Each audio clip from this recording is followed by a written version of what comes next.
नमस्कार। आप जुड़ चुके हैं वैली एक्सप्रेस न्यूज के साथ। हमारे साथ आज बातचीत करने के लिए राकेश शांडू जी और रोहित रैना जी मौजूद हैं। आपको ये बता दूं, लगातार जिस तरह से जो बात की जाती है यहाँ जम्मू कश्मीर में कि हालात जो सामान्य है, कितने हालात सामान्य है कितने नहीं, ये आप सब कुछ देख सकते हैं। और लगातार मैं आपको बता दूं, जम्मू कश्मीर में ये बताया जा रहा था कि जो अमरनाथ यात्रा है उसको लेकर एक मीटिंग की जा रही थी, लेकिन कश्मीरी हिंदू जो हमारे लिए, जम्मू कश्मीर के लिए, जो कश्मीर में काम कर रहे थे, जिन्होंने शहादत दे दी, सरकार उनके लिए सोचने तक को राजी नहीं है।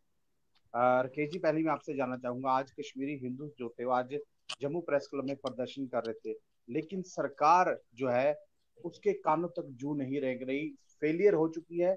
लेकिन कुछ बताना और बिल्कुल भी किसी को कुछ नहीं चाहते, सिर्फ अब उनका एक ही फोकस है, वो यात्रा है। चलिए, यात्रा तो चलती रहेगी, लेकिन जो हमारे इनोसेंट जो लोगों पर किलिंग हो रही है, उनका जवाब कौन देगा। आज एक आंकड़ा जारी किया गया है कि 100 आतंकी जो है हमने मार दिए हैं। अब उन 100 आतंकियों से क्या जो हमारे लोग चले गए हैं, कि वो वापस आ सकते हैं? जी राकेश जी। गुलशन जी, सबसे पहले मेरे को आज बड़ा दुख है कि आज मैं दिल्ली में बैठा हुआ हूँ। मेरे वहाँ पे मेरी बहनें, मेरे भाई, जो इन मुश्किलातों में वहाँ से निकल के आए हैं, जिसको मैं बोलता हूँ 8th exodus of Kashmiri pandits, वो आज वहाँ पे प्रेस क्लब के बाहर धरना दे के बैठे हैं। सबसे पहले मैं सरकार को ब्लेम बाद में दूंगा। सबसे पहले मैं पूछना चाहता हूँ, जो हमारे वहाँ पे ठेकेदार हैं, समाज के नेता, आज वो कहाँ हैं? आज आर के भट्ट, जिसने हमारे समाज को वहाँ पे धकेला, एम्प्लॉयमेंट पैकेज को पीएम पैकेज, कंडीशनल पैकेज, दलाली की, उसने दुनिया को मालूम है। उसके बाद में अश्विनी तरंगू है वहाँ पे, या सुरेंद्र अबरदार है, या हमारे अशोक कोल जी हैं, हमारे रविंदर रैना जी हैं, वो आज कहाँ हैं? आज वही सिचुएशन है। मुझे ऐसे लग रहा था आज, कि मुझे ऐसे लग रहा था कि जैसे कोई रिपीट हो रहा है, क्योंकि ये प्रदर्शन और ये हालात मैंने 1990 में देखे थे कि गीता भवन में वही हाल था जो हाल आज प्रेस क्लब के बाहर है। मुझे दुख इस बात का है कि हमारे जो ये टीवी डिबेट में आते हैं, आज सुशील पंडित कहाँ हैं, आज ललित अंबरदार कहाँ हैं, आज जो हमारे टीआरपी चैनल हैं, चाहे आप रिपब्लिक ले लो, चाहे आप कोई भी चैनल ले लो, आज वो एक ही काम में लगे हैं कि निपुण शर्मा ने क्या बोला। उनको टीआरपी चाहिए। उनको कश्मीरी पंडित तभी याद आता है कि जब कश्मीरी पंडित कश्मीर की सड़कों पे खड़ा था, धरना प्रदर्शन वहां पे कर रहा था। मुझे भी वही चैनल फोन कर करके बार बार डिबेट पे बुला रहे थे। मैं आज उनसे ये सवाल कर रहा हूँ कि आज क्या वहां पे कोई डिसीजन हुआ? आज कश्मीरी पंडित वहां पे बेचारे, मेरी माताएं, मेरी बहनें, मेरे भाई वहां पे प्रेस क्लब के बाहर प्रदर्शन कर रहे हैं, लेकिन आज की डेट में न्यूज चैनल्स को एक ही काम मिला है कि जो अभी दंगे फसाद हो रहा है, जो ये एक नया फफूद खड़ी हो गई है, भूल गए कश्मीरी पंडितों को वापस। बड़ा दुख हाडू होता है साहब मैं गुलशन आपको जी। हाडू साहब मैं आपसे आपको एक मिनट रोकना चाहूंगा। रोहित जी, मेरा सवाल आपसे रहेगा, क्या लग क्या रहा है कश्मीरी हिंदूज का मसला, इसको दबाने के लिए जो हिंदू मुस्लिम अभी करवाया जा रहा है, यानी कि जो हिंदू मुस्लिम की जो लड़ाई इस वक्त हो रही है, कभी कोई कुछ बोल रहा है, कभी कोई कुछ बोल रहा है। दिल्ली में बयान दे दिया, जम्मू कश्मीर में हालात खराब हो रहे हैं, पुंछ और जोरी में कर्फ्यू लगा हुआ है। क्या लग रहा है कि कश्मीरी हिंदूज का जो मसला है उसको दबाने का काम यहाँ पर किया जा रहा है, रोहित जी? जी गुलशन जी, मैं तो ये कह नहीं सकता कि उसको दबाने के लिए कर रहे हैं या किस लिए कर रहे हैं। लेकिन मैं अपनी आवाज आज दबी हुई महसूस करता हूं। अब जब मैं कहता हूं मैं, तो मैं अब पूरी जो हमारे पैकेज के एम्प्लॉयज है, जो माइग्रेंट माइनॉरिटी एम्प्लॉयज जो कश्मीर के है, हमारी आवाज दब गई है। हम देखे नेशनल नेशनल टीवी पे या बड़े चैनल्स पे, आज हमारी कोई न्यूज़ नहीं है। और प्रॉब्लम अभी वैसी की वैसी ही है, सिचुएशन वैसी ही है, कोई इम्प्रूवमेंट नहीं हुई। मैं तो अभी भी यहाँ कश्मीर में बैठा हूँ, मेरे कुछ प्रॉब्लम्स है अपनी पर्सनल। तो बहुत सारे लोग जो यहाँ से पलायन करके चले गए जम्मू, जो जो मेरे भाई आज प्रोटेस्ट कर रहे थे प्रेस क्लब जम्मू के बाहर, उनका भी संज्ञान कहीं नहीं है। तो कोई भी सुध नहीं ले रहा है, कोई भी नहीं। उनमें से ना कुछ ही लोग, ना ही गवर्नमेंट। मैंने आज बात की थी कुछ लोगों से, उनका ये कहना था 70% हम आ चुके हैं, लेकिन जो वहां पर है उनको अब लॉक कर कर ताला लगाकर बंद कर दिया गया है। क्या इस तरह से डेमोक्रेसी चलाई जाएगी?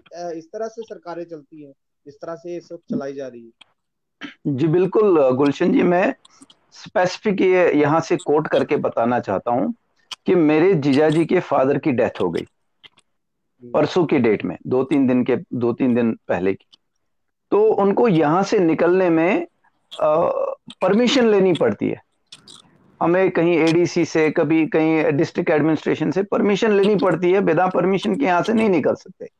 और रिजल्टिंग क्या हुआ, वो यहाँ सुबह 10 बजे निकलने जा रहे थे, निकलते निकलते उनको 12 बज गए और रात को 2 बज गए और उनके फादर की डेथ हो गई थी। वो अपने फादर को लास्ट टाइम पे नहीं देख पाए। ये बहुत बड़ी ट्रेजेडी है, छोटी बात नहीं है। ओ, ओ, ये शेमफुल इस तरीके शेमफुल। से हमारी डेमोक्रेसी को दबाया गया है। हम बाहर नहीं निकल पा रहे, जम्मू जाने वालों को नहीं जाने देते। यानी कि अफसरशाही जो है वो चरम सीमा पर है। अफसरों से पूछताछ कर कर आपको घर से बाहर निकलना है। जो गोली मारते हैं वो शरेआम घूमे, लेकिन यहाँ पर आपको प्रोटेक्शन के नाम पर कहीं ना कहीं दबाया जा रहा है। जी जी बिल्कुल। देखिए, बाहर तो निकलने का कोई ये नहीं। हम भी ओपनली मार्केट में घूमना आजकल नहीं ये कर सकते, मतलब क्योंकि डर लगता है, फियर साइकोसिस है। आप दुकान पे भी खड़े हो जाओ, कहीं पे भी खड़े हो जाओ, मतलब वो लगता भी है, दुकानदार भी कहता है कि ये जल्दी निकल जाए यहाँ से तो अच्छा है, क्योंकि हमारी वजह से उनको भी प्रॉब्लम हो सकती है। तो बाहर तो हम वैसे बाहर निकल नहीं सकते। अब कुछ लोग यहाँ मजबूरी की वजह से फंसे हुए हैं, जो किसी के बच्चे यहाँ स्कूल में हैं, कोई किसी की वाइफ, किसी की कोई प्रॉब्लम है, काफी सारी प्रॉब्लम्स है। जो 30% आप कह रहे हैं वो यहाँ उसी हिसाब से, लेकिन वो उनमें से भी जो यहाँ निकलने की कोशिश करता है, निकलने नहीं देते हैं, निकल ही नहीं सकते बाहर। तो हम तो एक वर्चुअल जेल में बंद हो गए। मतलब कि तो ऐसा लग रहा है कि सेम। सरकार ने खुद ही बंदी बना के रख दिया है। जी जी बिल्कुल, ये तो लग ही रहा है, ये तो है ही। हाटू साहब आपसे पूछूंगा मैं, जिस तरह से हालात इस वक्त पूरे देश के आपको पता है, कहीं बलडोजर चल रहा है और तो कहीं लोगों को क्रिटिसाइज किया जा रहा है। क्या रहा है, ये अपनी जो पॉलिटिक्स चमकाने का जो काम है इस तरह किया जाएगा? देखिए, लोग डाइवर्ट रहेंगे तो सरकार पीछे से चला पाएंगे। ये लोगों को डाइवर्ट करने का जो काम है ये अभी करते हैं, क्योंकि कश्मीरी पंथों का जो नाम इन्होंने यूज किया है, जब कश्मीर फाइल्स मूवी आई थी, नाम यूज किया, पैसा यूज किया, डायरेक्टर साहब जो पैसा कमा कर निकल गए, वो तो कह रहे थे मैंने बड़ा बहुत कुछ दिया है। अब वो डायरेक्टर साहब कहाँ हैं जो आपकी आपकी मदद करने के लिए? अभी उनको आना चाहिए था ना। अब कहाँ से हो गए वो लोग? गुलशन जी, मैंने एक डिबेट में ये बोला था कि वो हमारे जो डायरेक्टर हैं विवेक अग्निहोत्री जी, उन्होंने एक इंटरव्यू में ये बोला था कि जो बेटा कराटे का केस है वो कश्मीर फाइल्स के बाद खोला। मैंने उनको चैलेंज किया था उस डिबेट में कि जो केस वहां पे हमने फाइल किया था वो किया था हमने 7 जनवरी 2021 को, तब तो कश्मीर फाइल्स आई नहीं थी। वो अपने पतली गली से निकल गए। उसको हमारे कुछ प्रमोटर हैं, अभी मैं फेसबुक पे देख रहा था कि उसको कुछ प्रमोटर है, वो अपने घर में कुछ नहीं कर पा रहे हैं और वो लंदन में स्क्रीनिंग कर रहे हैं, वो पैसा कमा रहे हैं। उन्होंने कश्मीरी पंडितों को बेच दिया और उसके बाद में वो पैसा कमा रहे हैं। हैरानगी की बात यह है कि मुझे आज बड़ा दुख हो रहा है कि जम्मू में हमारे भाई बहन वहां पे परेशान हैं। इतनी 45 डिग्री टेम्परेचर में वहां पे बेचारे नारे लगा रहे हैं और उनको सुध लेने के लिए कोई नेता नहीं है वहां पे। सबसे बड़ी बात हैरानगी इस बात की है कि मुझे बड़ी उम्मीद थी कि जो हमारे काउंसलर हैं बीजेपी के, जो कश्मीर में जाके वहां पे पुल बना रहे हैं, जो जिनके परिवार दिल्ली में रह रहे हैं, जिनके परिवार जम्मू में रह रहे हैं, उनको कौन सा सांप सूख गया? उनको तो 2-2 PSO है वहां पे, वो वहां पे गवर्नमेंट की अकोमोडेशन में रह रहे हैं। क्या उनका फर्ज नहीं है इस टाइम पे आके प्रेस क्लब पे खड़े हों और अपने समाज को समर्थन करें, अपने समाज के लिए रिजाइन करें और बीजेपी को चेहरा दिखा दें? ये सारे लोग प्रदर्शन कर कर रिलीफ कमिश्नर के पास जा रहे थे, जबकि रिलीफ कमिश्नर को वहां पर आना चाहिए था, इनकी सुध-बुध लेनी चाहिए। देखिए, रिलीफ कमिश्नर साहब 5 लाख कश्मीरी विस्थापित जो लोग हैं उनके सेवादार हैं। यानी कि उनको सेवा के लिए रखा गया है। ये नहीं है कि ये लोग उठ के उनके पास जाए, भाई हमें ट्रांसफर कर दो या कर दो। ये कहाँ तक गुलशन सही है? जी, गुलशन जी, मुझे बड़ी हंसी आ रही है। आपको ही पता है, जब मैंने रिलीफ कमिश्नर से कुछ सवाल पूछे थे, उसने साइबर क्राइम में मेरे अगेंस्ट कंप्लेंट की है, उसकी कॉपी मेरे पास है। मैं उसके बाद जमानत लेने भी चला गया। वो आदमी निकम्मा एक नंबर का। आज मैं दोबारा रिपीट कर रहा हूँ, जो आदमी रात को कश्मीर से शराब पी के मुझे 12 साढ़े 12 बजे फोन करके, मेरे पास आज भी ऑडियो है, जो मुझे एक्स मिलिटेंट से वहां पे धमकियां दिलवाते, उसका कैरेक्टर इससे ज्यादा क्या है? जिसके ऊपर ऑलरेडी फूड एंड सप्लाईज में केस चल रहा है, जो आज पब्लिक डोमेन में है। आप बताइए, क्या एक तरफ से बोल रहे हैं कि आज हम बड़ी ऑनेस्ट लोग हैं, हम करप्ट लोगों को नहीं साथ में रखेंगे। आप बताइए, प्रमाण आपके सामने है, मैं क्या बोलूं उसके बारे में? आपको तो सब पता है। और साहब, ये करप्शन की बात आपने की है, चलिए ये तो रहा मुद्दा अलग का करप्शन है, लेकिन सबसे बड़ा भी मुद्दा ये है जो पीएम पैकेज में 500 से ज्यादा बच्चे इस वक्त जम्मू में काम कर रहे हैं। उसमें यैक्स के भी कुछ लोग हैं, मैं नाम अगर बोलूंगा तो बड़े नाम लिख लेंगे। बहुत से लोग ऐसे ट्रांसफर हैं जो डीओ लेटर पर आए हुए हैं, लेकिन जो बच्चे अभी इस वक्त वहां पर हैं जिनको जान का खतरा है, आज एक आंकड़ा जारी कर दिया इन्होंने कि 100 से ज्यादा मिलिटेंट जो है हमने मार गिराए हैं। अगर 100 से ज्यादा मिलिटेंट मार गिराए हैं तो हमारे जो कश्मीरी हिंदू है उनको सिक्योरिटी कौन देगा? अब आगे यात्रा भी है, अब यात्रा को सिक्योरिटी कौन देगा? गुलशन जी, रोहित जी सामने बारामूला से हैं। अभी जब राहुल भट्ट की डेथ हुई थी, जम्मू कश्मीर पुलिस ने वहां पे ऑन रिकॉर्ड से एक्सेप्ट किया कि यहाँ पे मिलिटेंसी खत्म करने में हमें 2 से 3 साल लगेंगे। ये बेचारे क्या बोल रहे हैं? ये बोल रहे हैं कि हमें जब तक वहां हालात ठीक नहीं होते हैं, हमें कहीं रिलोकेट कर दीजिए। इन्होंने कोई भगवान नहीं मांग लिया, इन्होंने कोई आसमान नहीं मांग लिया, उसके लिए इनको सांप क्यों सूंघ रहे? लेकिन आज कविंदर गुप्ता जी ने कहा था 6 तारीख तक गुलशन जी, मैं बीच में बोलना चाहूंगा दोबारा। आपको याद होगा, मैंने एक आरटीआई लगाई थी। आरटीआई के माध्यम से मुझे जवाब आ गए कि किसी भी पीएम पैकेज एम्प्लॉय को हमने ट्रांसफर नहीं किया है, क्योंकि उन्होंने बॉन्ड लिख के दिया है। मैंने एक और आरटीआई लगा रखी है, चाहे मुझे कितनी भी धमकियां दी जाए, चाहे मुझे कितने केस किए जाए, उस आरटीआई में सब कुछ मैं आपको दिखाना चाहूंगा। मेरे पास में पूरे रिकॉर्ड हैं, ये देख लीजिए आप।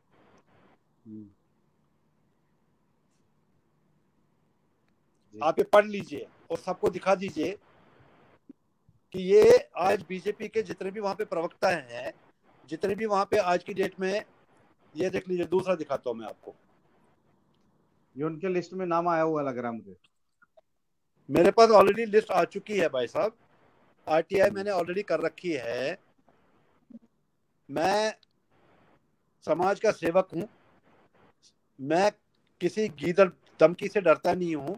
मैं पूरा इनको एक्सपोज करूंगा और बीजेपी सेंट्रल गवर्नमेंट को दिखा दूंगा कि आज जम्मू कश्मीर में जो हालात हैं, उसके लिए मैं बार बार रिपीट कर रहा हूं, उसके लिए सेंट्रल गवर्नमेंट को मैं ब्लेम नहीं कर सकता, क्योंकि जो चेहरा वहां पे ये दिखा रहे हैं, जो नकाब पोश वहां पे बैठे हुए हैं, अपने घर भर रहे हैं, अपने परिवारों को, अपने बच्चों को किसी न किसी माध्यम के थ्रू, चाहे वो डेपुटेशन पे बुला रखा है।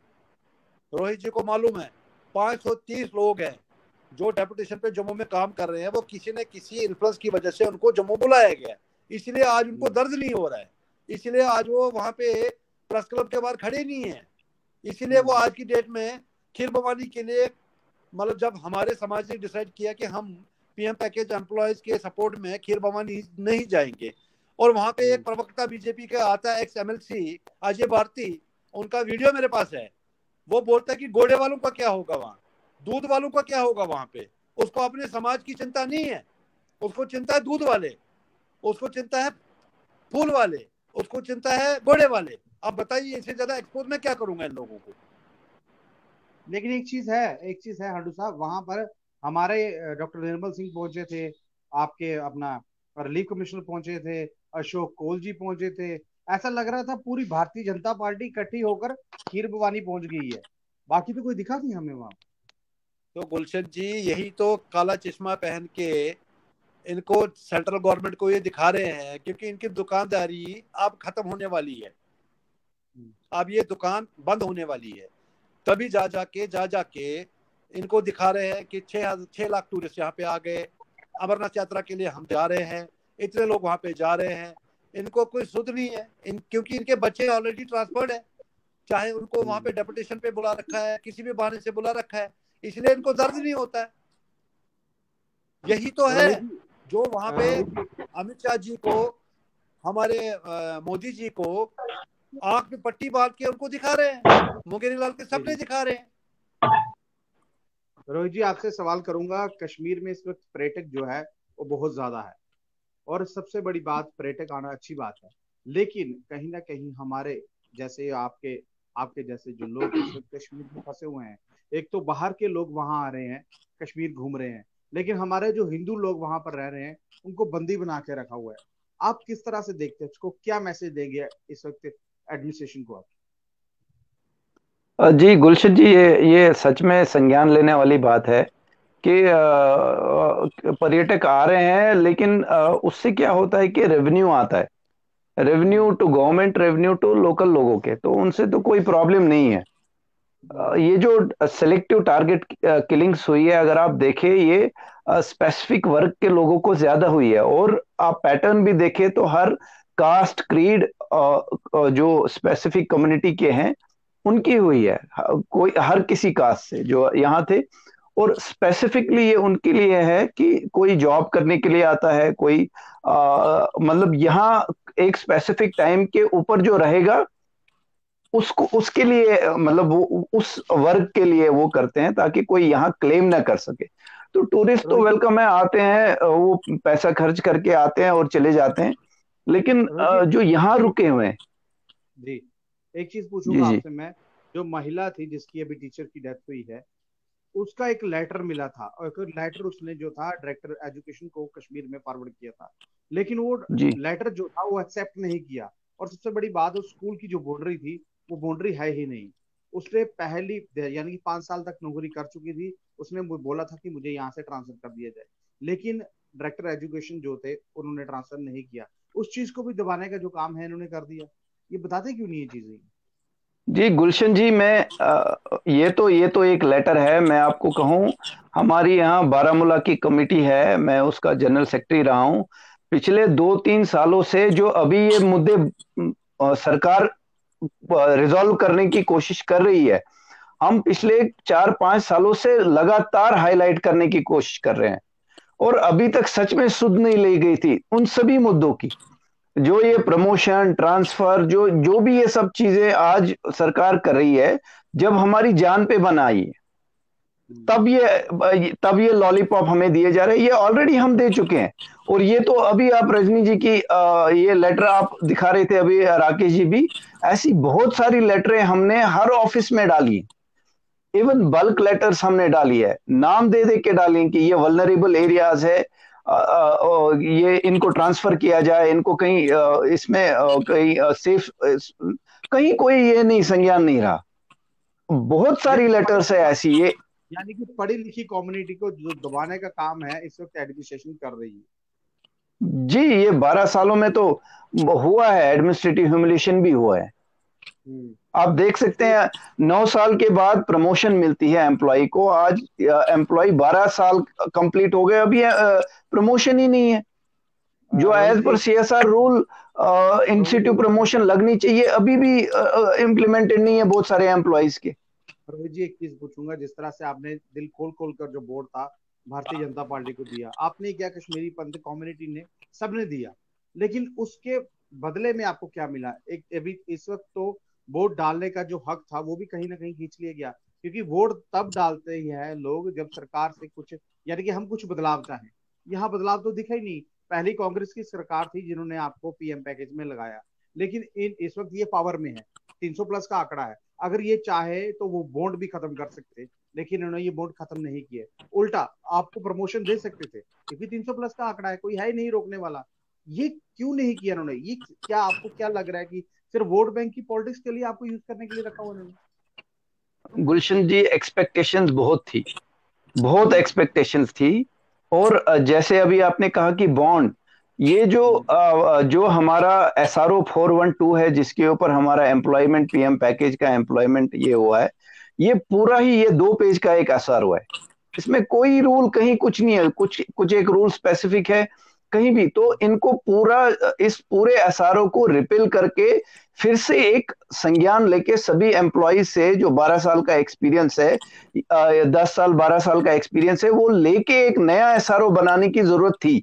और ये हमने बार बार रखा था, पिछले 2-4 सालों में भी इस सरकार से भी साझा किया, लेकिन निराशा ही हासिल हुई अभी तक भी।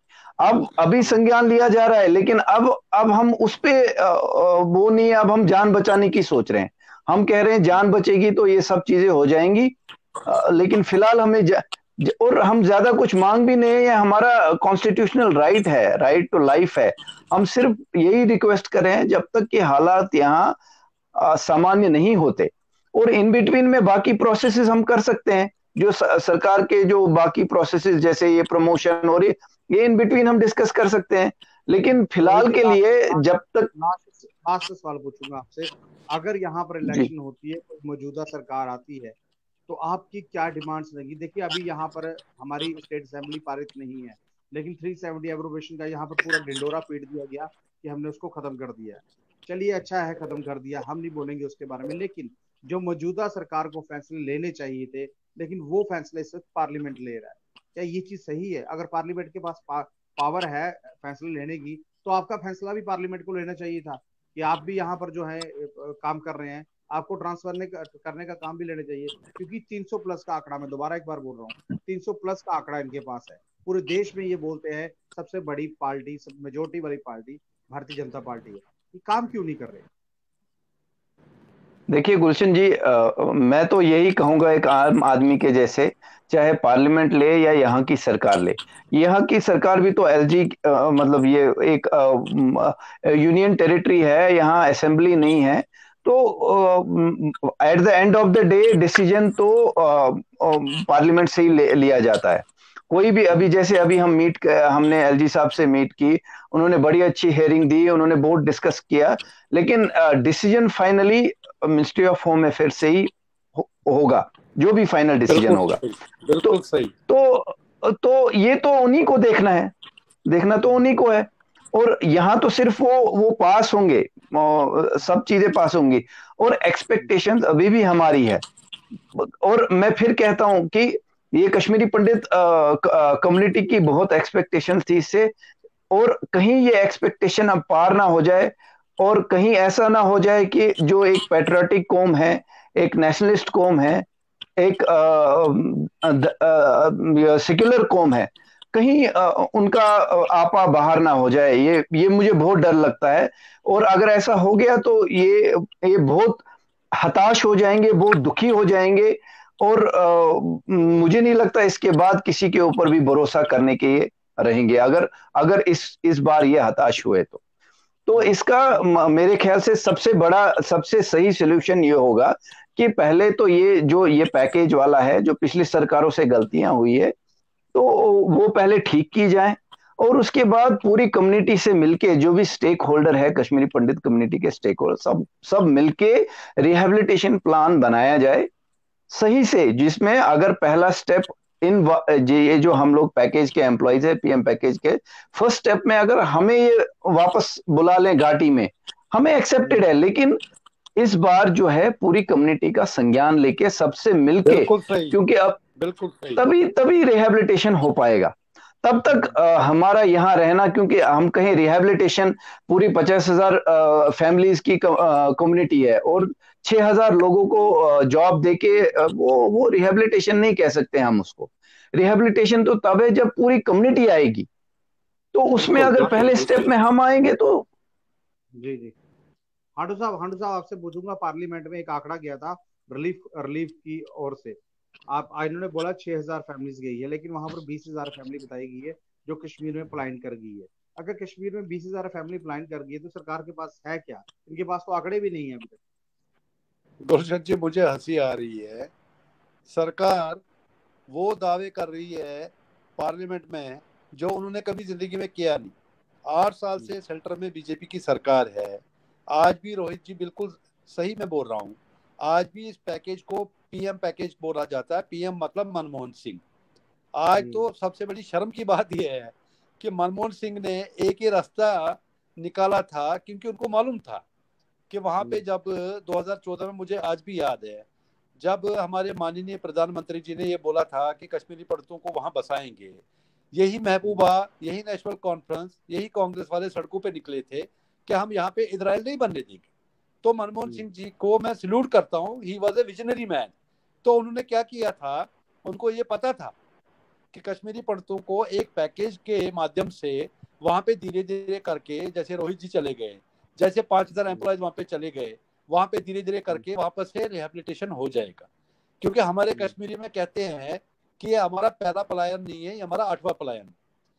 उससे पहले हम कहते थे कश्मीरी में, कश्मीरी रूद कहा घर, कि हमारी जो पलायन ऐसा भी रहा है कि हमारे कश्मीरी पंडितों के वहां पे 11 कर रहे हैं। उसके बाद धीरे धीरे हमारे पूर्वजों ने अपनी जड़ें वहां पे वापस से डाली और हम वहां पे 4-5 लाख इकट्ठे हो गए। लेकिन इनको विनाशकाली बुद्धि, इनके जो वहां पे बीजेपी के जितने भी वहां पे लोग हैं, खासकर करीब पंडित, पहले उठा के बकरियों की तरह वो वहां पे पार्षद बन गए। मुझे हैरानगी इस बात की आ रही गुलशन जी, कि जिस जगह से उनको लात मार के निकाला गया है, वो वहां पे पुल बना रहे हैं, वो वहां पे सड़कें ठीक कर रहे हैं, वो वहां पे नालियां ठीक कर रहे हैं, वो वहां पे अपने आप को बोलते हैं कि हम यहाँ के सेक्रेटरी हैं, हम यहाँ के अनंतनाग के कौन थे वो अपने पार्षद जिनको मारा गया, उसके बाद तो बली बकरियों की तरह बक गए थे वहां से। आज यहाँ पे 4-4 पीओसओ लेके सरकारी बिल्डिंगों में रह के उनको बोलो कि आप अपने पीओसओ सरेंडर कर दो और उसके बाद में अपने परिवार को शिफ्ट करो जम्मू से, तब पता चलेगा यही लोग हैं जो सेंट्रल गवर्नमेंट को मिसगाइड कर रहे हैं कि हालात यहाँ पे ठीक है। मुझे याद है कुछ टाइम पहले वहां पे अशोक कोल जी ने, सुरेंद्र अमरदार जी ने डांस किया और स्टेटमेंट दिया अपने मास्टर्स को अपील करने के लिए दिल्ली में कि यहाँ पे कश्मीरी पंडित अपने आप आ रहे हैं। जतेंद्र सिंह जी ने एक स्टेटमेंट दिया जम्मू में, जैसे कश्मीरी पंडित आए थे वैसे ही वापस चले जाएंगे। यही लोग हैं जो बीजेपी सेंट्रल गवर्नमेंट को, मोदी जी, अमित शाह जी को, जेपी नड्डा जी को मिसगाइड कर रहे हैं। इसीलिए तो इनके बस में कुछ नहीं है। गुलशन जी, आप समझ रहे हो इस बात को, आप मीडिया से जुड़े हो, आपको पता है प्रॉब्लम कहाँ है। मैं बार बार हर डिबेट में बोलता हूँ, जब मैं सुनील सेठी जी से डिबेट में पूछता हूँ वो मुझे लेबल लगा देते हैं, जब मैं इनके डॉक्टर क्या नाम है निर्मल सिंह जी को डिबेट में सवाल पूछता हूँ वो मुझे लेबल लगाते हैं। यही तो प्रॉब्लम है। प्रॉब्लम दिल्ली में नहीं है, प्रॉब्लम है जम्मू कश्मीर बीजेपी में। वहां पे जब तक ऊपर से त्रिकुटा नगर में उथल पुथल नहीं होगी तब तक जम्मू कश्मीर का कोई समाधान नहीं हो सकता है। मैं आज आपको ओपनली बोल रहा हूँ और चैलेंज करके बोल रहा हूँ गुलशन जी। चलिए सर, हाडू साहब और रोहित जी, बहुत बहुत धन्यवाद हमसे बात करने के लिए, क्योंकि वक्त ज्यादा हो चुका है, आपका वक्त लिया हमने। और मैं आपको बता दूं, लगातार कश्मीरी हिंदू जो है वो प्रदर्शन कर रहे हैं, अपनी डिमांड जो है वो मानने के लिए, मनवाने के लिए आज जम्मू में प्रदर्शन किया। लेकिन रिलीफ कमिश्नर के ऑफिस में जाके कहीं ना कहीं बातचीत हुई। अब बातचीत कहाँ तक आएगी, कहाँ तक वो रंग लाएगी, क्या जम्मू में इनको ट्रांसफर किया जाएगा? क्योंकि सबसे बड़ी जान जो है वो बचाना सबसे बड़ा काम है। सरकार इस जो है कहीं ना कहीं आनाकानी जो है वो कर रही है। कमेंट बॉक्स में कमेंट जरूर कीजिएगा और उस वीडियो को ज्यादा से ज्यादा शेयर कीजिए। नमस्कार। रोहित जी, अपना ध्यान रखिए, अपना ख्याल रखिए। जी धन्यवाद, धन्यवाद, थैंक यू। धन्यवाद रोहित जी। नमस्कार।